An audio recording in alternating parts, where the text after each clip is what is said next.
I'm going to show you how you can make one of these fidget flexors. A bit like a fidget spinner, except instead of spinning it, you flex it, rotate it in and out. Quite addictive once you get going. So to make the flexor, you need 3 pieces of paper. For a flexor in this size, you need 15 centimetre squared paper. And the type of paper that you use is quite important.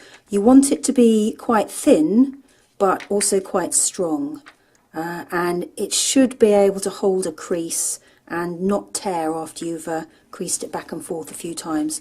This one has got a bit of foil in it, and it's worked very well for the fidget flexors that I've made. So you take your pieces of paper, we'll start with the first one here, and you want to place it face down and then go to fold it in half, but don't actually crease it all the way. Just make a little pinch at the top and a little pinch at the bottom. You don't want to put in any extra creases because that spoils its look. Now I like to make a little mark where those creases are because I find that easier to see. So I'll mark top and bottom. Now we want to fold the sides to the middle using those little markers to help us.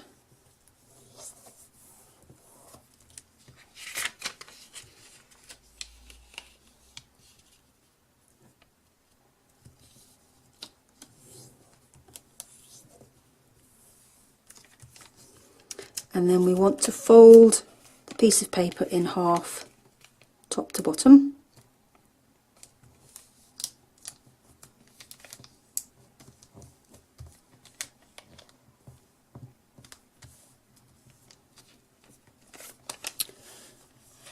And then fold the edges to the middles, again, top to bottom, turn it round,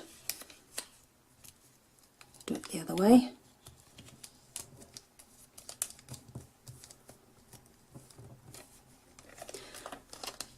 Then if we open it out, you've got your eight squares along there.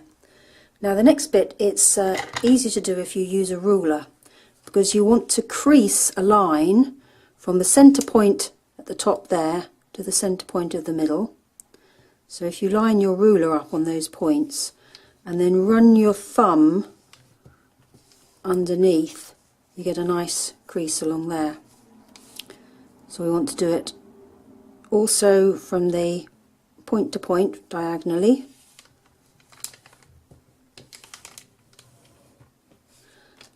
And then it's easier to turn it round to do the final one. Do this corner as well. And when you've done it one way, you need to turn it round and do the creases that cross your first creases. Side one, and then the central diagonal, and turn it round and do the final crease here. Now you want to just reinforce those creases, so very carefully making sure you follow the original crease. Reinforce these creases, because that will make our flexor flex nicely. So I've done one side, now we do the other ones.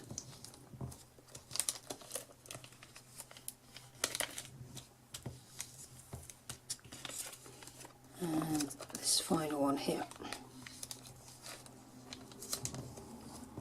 So now you should have a well creased piece of paper. Now you need to do that with 2 other colours. So I've got a silver one here and a gold one. And now we're going to stick them together. So if you take one of them and open it up, and you want to put glue on this side of the paper.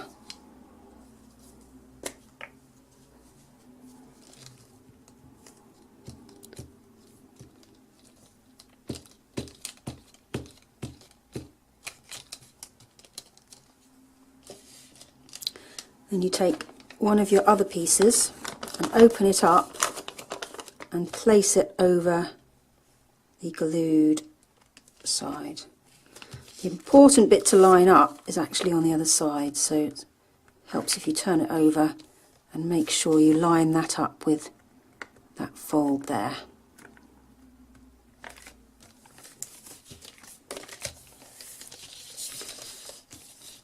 Then the piece that you've just stuck on, make sure that you're doing the right piece. You haven't twisted it round in the meantime.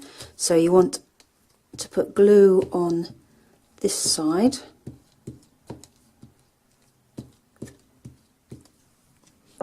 and then you take your third piece, open that out and place that over here. And again, check on the other side, get it lined up.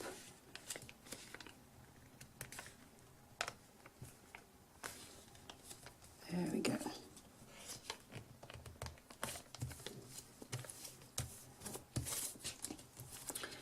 Right, then when it's fully stuck, you want to reinforce these creases there.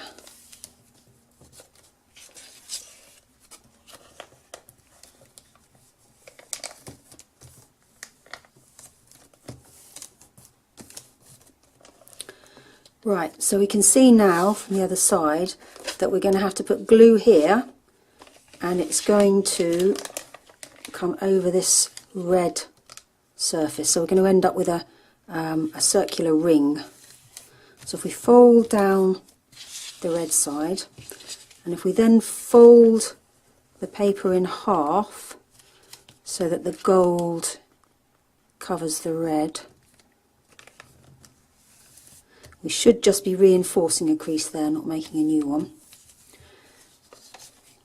Open it out and put some glue on this final section there.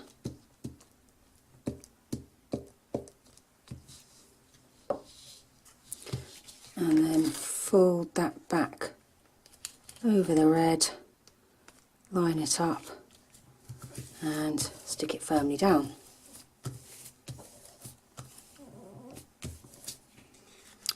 Right, so now we've got a tube of coloured paper, and you want to go along and reinforce all of these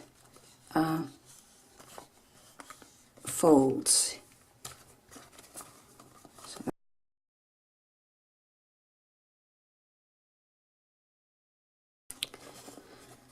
Now we want to poke this end inside the tube. So you just have to gently ease it, all of the bits inside. We're going to fold it along this line here. So just push it inside, and eventually it will hopefully, so you've got it inside there. Don't worry if it's not lying completely flat, it doesn't matter. And then if you turn it round, and we want to do the same on the other side.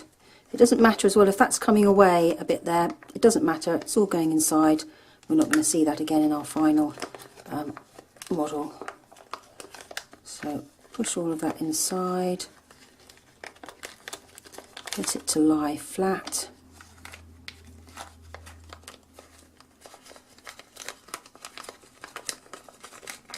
Oh, it's got a bit caught up there. And when it's all flat inside, got it like that. Now if we start, we'll work on the gold section, and you want to reinforce these outside diagonal creases like that, and the same on this side. Try and make them as neat as possible, and then collapse the shape down so you've got half a hexagon there. And we want to do the same with the other two colours. You can see how this paper is folding quite nicely. It's quite strong and quite flexible. And then finally do the red colour.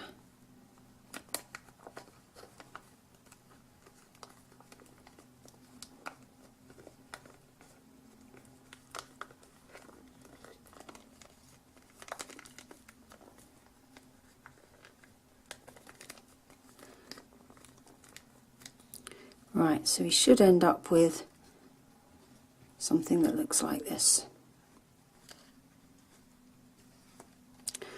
So take one point where the two colours meet and gently push it down to the middle. Do the same with the next one, trying to make sure that it's following those creases. So you've got two nice triangles on that side. So you do that gently with all three sides, working along the existing creases, and then gently start to rotate it. So you need to sort of push the centre in, and at the same time the edges will come round. Now you'll notice at one point here you've actually got a join in the middle. That's exactly what you'd expect. On the other sides you haven't. But after you've done a few twiddles, neatened off any edges if they're not quite creased as you want, and you should find you have your flexible toy.